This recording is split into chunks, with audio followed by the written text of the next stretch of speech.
Hello students.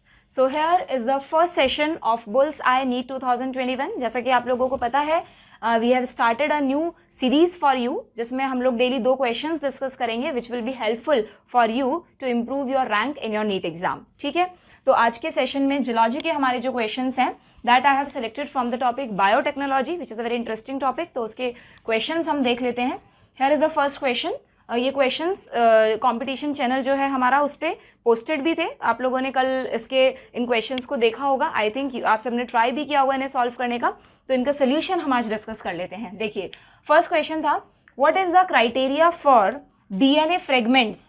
ठीक है, movement जो डीएनए फ्रेगमेंट मूव करते हैं ऑन एगरोज जेल इलेक्ट्रोफोरेसिस.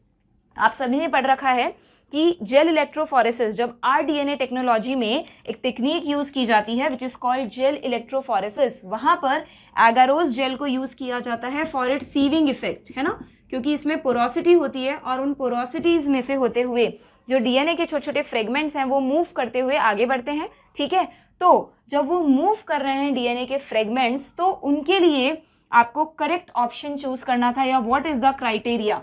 जब वो मूव करेंगे तो किस बेसिस पर वो मूव कर रहे हैं. ठीक है, तो ऑप्शंस क्या हैं यहाँ हमारे पास. ये चलिए ऑप्शन देखने से पहले मैं आपको एक बार फटाफट से इसका बेसिक बता देती हूँ. तो हम देखते जाएंगे कि विच option is correct and which is not. ठीक है, यू ऑल नो मैं पूरा डिटेल नहीं बताऊंगी, सिर्फ आपको शॉर्ट में बता रही हूँ कि ये एगारोज जेल प्लेट है. ठीक है, डिटेल अगर आपको जाननी है तो आप लेक्चर देख सकते हैं जो कि अपलोडेड है यूट्यूब चैनल पे हमारे. तो ये एगारोज जेल की प्लेट है जिसमें कि क्या होता है यहाँ पर जिस भी एंड पर वेल्स क्रिएट किए जाते हैं जहाँ डीएनए सैंपल्स को लोड किया जाएगा. और क्योंकि डीएनए सैंपल्स नेगेटिवली चार्ज होते हैं तो ये कहलाता है इसका नेगेटिव टर्मिनल और जो ऑपोजिट टर्मिनल है वो होता है पॉजिटिव, है ना. इस एगारोज जेल की प्लेट को एक बैटरी से, एक वोल्टेज सोर्स से कनेक्ट कर दिया जाता है. ठीक है, और जैसे ही इलेक्ट्रिक करंट दिया जाता है तो what will happen, the DNA fragment start to move towards positive terminal. क्योंकि डीएनए खुद नेगेटिवली चार्ज है तो ये पॉजिटिव की तरफ मूव करेगा. और मूवमेंट के टाइम पर जो पोर्स हैं छोटे छोटे, उन पोर्स में से जब डीएनए के फ्रेगमेंट मूव करेंगे तो आप सोचिए क्या होगा. सारे फ्रेगमेंट्स एक जैसी लेंथ के तो है नहीं, कुछ छोटे हैं कुछ बड़े हैं. तो जब भी मूवमेंट होगा पोर्स को क्रॉस करके आगे बढ़ना है पीसेस को. तो कौन से पीसेस बच्चों ज़्यादा आगे जाएंगे, स्मॉलर पीसेस या लार्जर पीसेस. स्मॉलर पीसेस ना. जल्दी जल्दी कौन मूव करेगा पोर्स को क्रॉस करके. भाई एक जाली है तो छोटी चीज़ें उस जाली को क्रॉस करके जल्दी निकल पाएंगी ना. तो इसलिए जो छोटे फ्रेगमेंट्स होते हैं डीएनए के वो फार्दर एंड तक जाते हैं. Farther and means last terminal तक. और जो बड़े पीसेस होते हैं डीएनए के वो पीछे ही रह जाते हैं. द लार्जर फ्रेगमेंट्स, यहाँ लिखा रहता है डायग्राम में लार्जर फ्रेगमेंट्स, और यहाँ पर जाते हैं स्मॉलर फ्रेगमेंट्स. ठीक है, जो डायरेक्शन रहती है पीसेस के मूवमेंट की that is larger to smaller. ठीक है, क्लियर. तो देखिए जरा which option is appropriate. First option है the smaller the fragment size farther it moves. Match हो रहा है. Yes, this is the correct statement. Second है positively charge fragments move to farther end. Positively charge fragments तो है ही नहीं, ये option वैसे ही गलत हो गया है हमारा. ठीक है, देन उसके बाद थर्ड ऑप्शन है आपका negatively charge fragments do not move. Again a wrong statement, क्योंकि नेगेटिवली चार्ज तो होते हैं फ्रेगमेंट्स बट मूव क्यों नहीं करेंगे. मूव तो सारे ही फ्रेगमेंट करेंगे because they all are negatively charge. So this is incorrect statement.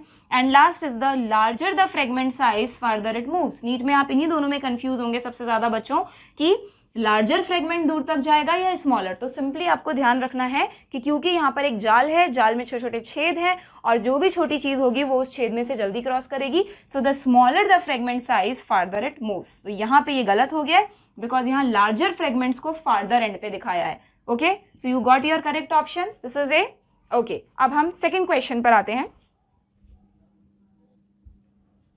Okay students, so this is second question. Question पढ़ लेते हैं, पहले समझ लेते हैं क्या पूछा गया है इस क्वेश्चन में. This is related to the concept of selectable markers. ठीक है, अगर आपको बहुत अच्छे से वो कॉन्सेप्ट आता है तो श्योरली आपने कल पोस्ट में क्वेश्चन देखकर सही आंसर फाइंड आउट कर लिया होगा. Let's revise it. A cloning vector has 2 antibiotic resistant genes. ठीक है, क्लोनिंग वेक्टर किसकी बात कर रहे हैं क्वेश्चन में, PBr322 की. You know that. ठीक है, तो PBr322 जो हमारा वेक्टर है उस पर आपको पता है 2 एंटीबायोटिक रेजिस्टेंट जीन्स सिचुएटेड हैं.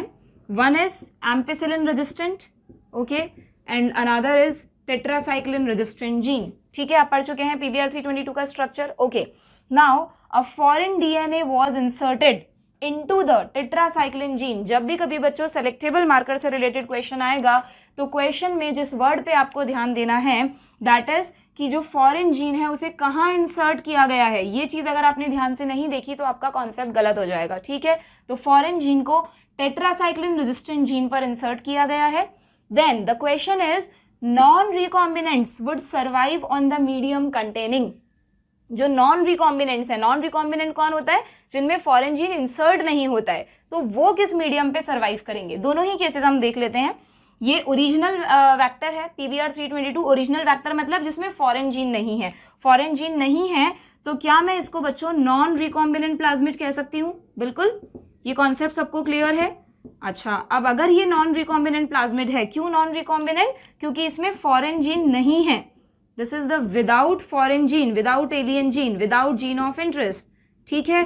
तो मुझे बताइए, जब इस प्लाज्मिड को हम किसी बैक्टीरियल सेल में डालेंगे तो वो बैक्टीरियल सेल किस कल्चर मीडियम पे सर्वाइव करेगी?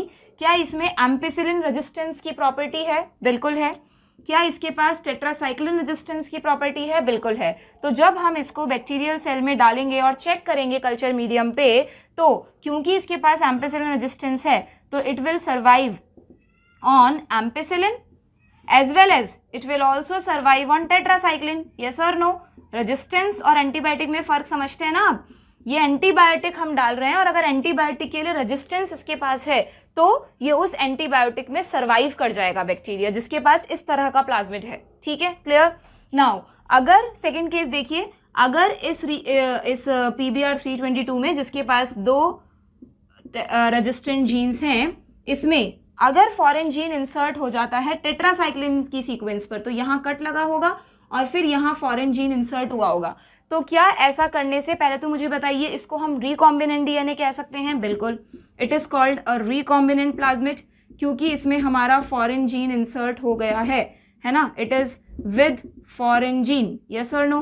नाउ अगर इसमें फॉरेन जीन इंसर्ट हो गया है तो ये जो टेट्रासाइक्लिन रेजिस्टेंस की प्रॉपर्टी है बच्चों, ये लॉस्ट हो गई होगी ना।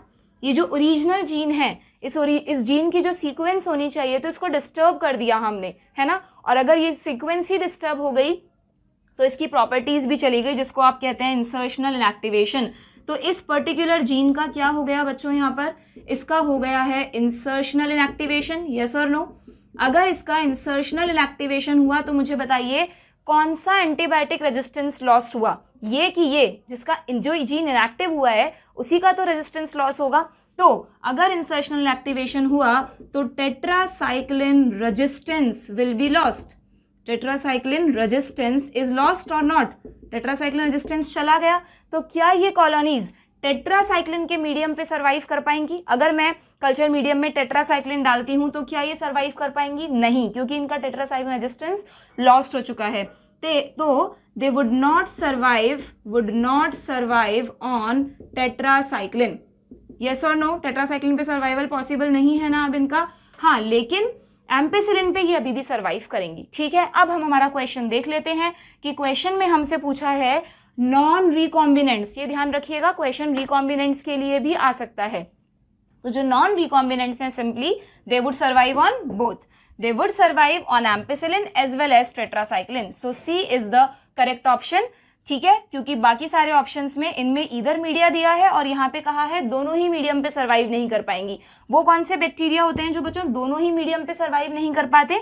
यस, अगर कुछ बैक्टीरियल सेल्स में प्लाज्मिड एंटर ही नहीं करता है, सिर्फ उनका क्रोमोसोमल DNA ही उनके पास होता है, हमने पढ़ा था, जिन्हें कहते हैं नॉन ट्रांसफॉर्मेंट्स, तो वो ना टेट्रासाइक्लिन पे रजिस्ट करते हैं ना एम्पिसिलिन के लिए, क्योंकि उनमें प्लाज्मिड ही नहीं है तो किसी का भी रेजिस्टेंस नहीं होता, ठीक है। ये सारा कॉन्सेप्ट हमने पहले भी डिटेल में डिस्कस किया था हमारे लेक्चर में जब हमने सेलेक्टेबल मार्कर्स पढ़ा था, और यहाँ भी मैंने आपको विद कॉन्सेप्ट इसका करेक्ट आंसर बता दिया है। तो इस तरह से कॉन्सेप्ट्स लगाकर आपको नीट के क्वेश्चंस करने होते हैं, पर वहाँ पे आपको थोड़ा सा टाइम ड्यूरेशन का भी ध्यान रखना होता है। आपको क्विकली अपना कॉन्सेप्ट लगा के सही आंसर फाइंड आउट करना होता है, ठीक है। इस तरह से आप क्वेश्चंस करेंगे। Okay, best of luck.